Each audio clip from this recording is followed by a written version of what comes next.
নিরাপত্তা ব্যবস্থার জন্য একটু ব্যবস্থা করেন, যাতে আমি পরিবার নিয়ে এখানে ঘুমাইতে পারি। আমি শুধু পর্দা দিছি, আমার পর্দাটা পর্যন্ত খুলে নিয়ে গেছে। জেলা পরিষদকে অর্ডার দিয়ে দিছে, দুজন সচিবও অর্ডার দিয়ে দিছে।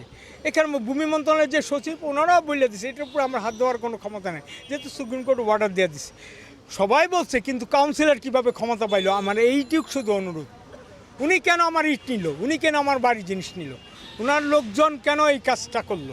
আমরা মাননীয় প্রধানমন্ত্রীর কাছে আবেদন করতেছি, আমাদের বাড়িতে ফুল status quo, permanent status quo, writ petition থাকার পরও, ম্যাজিস্ট্রেট সাহেব নিষেধ করার পরও কোন গুন্ডা পান্ডারা আমাদের বাড়িতে আক্রমণ করলো, আমাদের মালামাল লুট করলো, আমরা এর বিচার চাই।